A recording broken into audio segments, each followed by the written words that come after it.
Ouais, bonjour les amis. J'ai envie de vous montrer ce qu'on m'a offert ce matin, un cadeau formidable.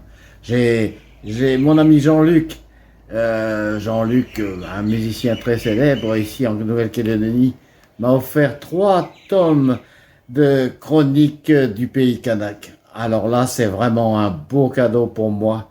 Et je vais essayer de les feuilleter un petit peu pour vous montrer ce que c'est. Voilà, les 3 livres sont devant moi là. Vous voyez, cette collection, elle a 25 ans, mais c'est encore une référence. Ce sont des ouvrages collectifs. Les auteurs et concepteurs sont les meilleurs de Nouvelle-Calédonie. Enfin, étaient les meilleurs et sont sûrement toujours les meilleurs. Alors, on peut aussi dire que sous la direction de Orso Filippi et de Gilbert Badinière, ce n'est pas étonnant. Je ne parle pas des photos parce que elles ont été triées sur le volet par le coordinateur qui est un bon copain à moi qui s'appelle Eric Del Herba. Et, et donc le premier tome que je tourne devant vous là, c'est le tome qui a un sous-titre Geste, Geste en sous-titre. C'est le quotidien des Kanaks. Alors on y trouve absolument de tout. Des photos magnifiques, des reportages euh, sur, un, sur le quotidien. Sur le quotidien. Ça, c'est le tome 1. Le tome 2, qui est en bleu, là, à côté. Voilà. Enfin, il est en vert devant moi. Je ne sais pas pourquoi c'est bleu sur l'image, mais bon, c'est un peu daltonien. Alors, est aussi beau que l'autre.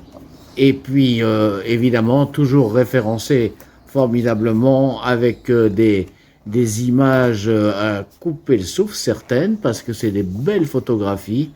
Là, vraiment, les auteurs, enfin, les concepteurs de ces ouvrages ont vraiment fait un travail formidable.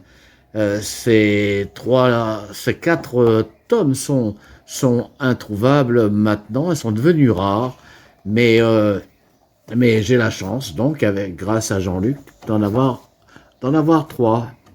Voyez, je vais feuilleter pour vous le 4e, un petit peu. Voyez, il y a des articles très complets sur des auteurs, des personnalités. Voilà, j'approche ma petite cale. Et le 3e, c'est celui-là. Alors lui, le 3e, enfin le 4e, c'est mon 3e à moi, et il a comme titre Mutation. C'est sur l'évolution, le futur en quelque sorte.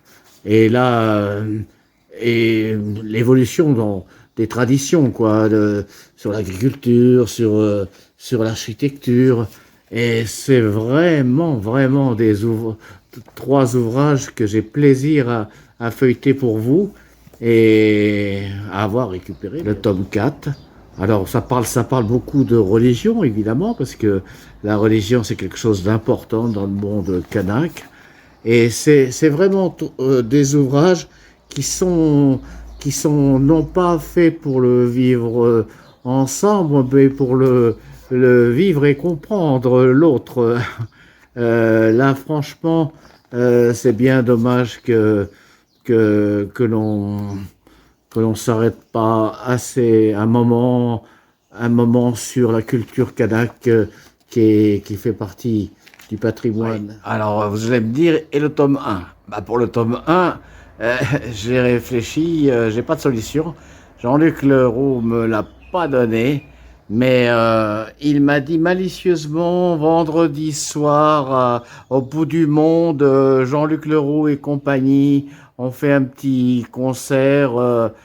Alors je vais peut-être être obligé d'aller au bout du monde et vous êtes invité à y aller aussi pour moi pour récupérer mon volume 1 et puis vous pour entendre ce musicien célèbre. Allez, au revoir.